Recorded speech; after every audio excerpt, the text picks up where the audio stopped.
ये कहानी एक ग्वाले की है जो अपनी पत्नी के साथ सुखी और संतोषपूर्ण जीवन व्यतीत कर रहा था। उसके पास कुछ गायें थीं जिनकी देखभाल और चराने का काम वह पूरे मन से करता था। एक दिन वो अपनी गायों को चराने के लिए जंगल ले गया। पूरा दिन बीत गया और शाम ढलने को आई तो वह अपने झुंड को लेकर घर लौटने लगा। लेकिन तभी उसने देखा कि उसकी एक गाय झुंड से बिछड़ गई।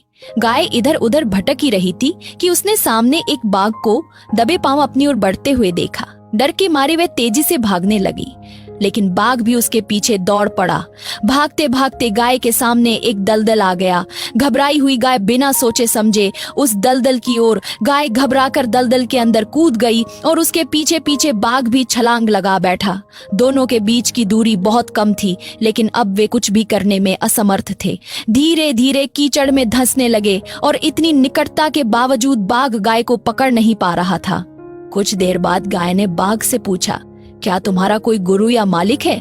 बाघ ने गर्जना करते हुए जवाब दिया, मैं जंगल का राजा हूँ, मेरा कोई मालिक नहीं, मैं ही इस जंगल का स्वामी हूँ। गाय ने शांत स्वर में कहा, लेकिन तुम्हारी शक्ति का यहाँ क्या उपयोग? तुम यहाँ फंस चुके हो, तुम्हारी राजा होने की ताकत भी तुम्हें बचा नहीं सकती। बाघ झुंझलाकर बोला, तो क्या हुआ, तुम भी तो मेरे साथ फंसी हुई हो। बाघ ने तिरस्कार भरे स्वर में कहा, तो क्या हुआ, तुम भी तो मेरी ही तरह फंसी हुई हो और मरने के करीब हो। गाय मुस्कुराकर बोली, बिल्कुल नहीं, मेरा मालिक जब शाम को घर लौटेगा और मुझे वहाँ नहीं पाएगा तो वह मेरी तलाश में जरूर निकलेगा। वह मुझे इस कीचड़ से बाहर निकालकर अपने घर ले जाएगा, लेकिन तुम्हें कौन बचाएगा? और हुआ भी वही।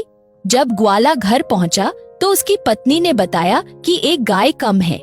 चिंतित होकर वह तुरंत अपनी गाय को खोजने निकल पड़ा। जब वह दलदल के पास पहुंचा तो गाय की दयनीय स्थिति देखकर चौंक गया। बिना समय गंवाए उसने गाय को कीचड़ से बाहर निकालने का प्रयास शुरू कर दिया। कई कोशिशों के बाद वह अंततः सफल हुआ और गाय को सुरक्षित बाहर निकाल लिया। गाय को सुरक्षित निकालने के बाद वह और उसका मालिक एक दूसरे को कृतज्ञता भरी नजरों से देखने लगे। लेकिन बाघ अब भी कीचड़ में फंसा हुआ था। चाहकर भी वे उसे बचाने में असमर्थ थे, क्योंकि वह उनके लिए खतरा था। ग्वाला अपनी गाय को लेकर घर की ओर लौट गया। घर पहुंचकर उसने अपनी पत्नी को पूरी घटना सुनाई। यह कहानी केवल एक घटना नहीं बल्कि जीवन का गहरा संदेश है। गाय समर्पित हृदय का प्रतीक है, बाघ अहंकारी मन को दर्शाता है, ग्वाला जो गाय को बचाने आता है ईश्वर का प्रतीक है, और कीचड़ ये संसार है जहां हर कोई संघर्ष कर रहा है। किसी पर निर्भर न रहना एक अच्छी बात है, लेकिन ये मान लेना कि मैं ही सब कुछ हूँ, मुझे किसी की सहयोग की आवश्यकता नहीं, यही अहंकार है।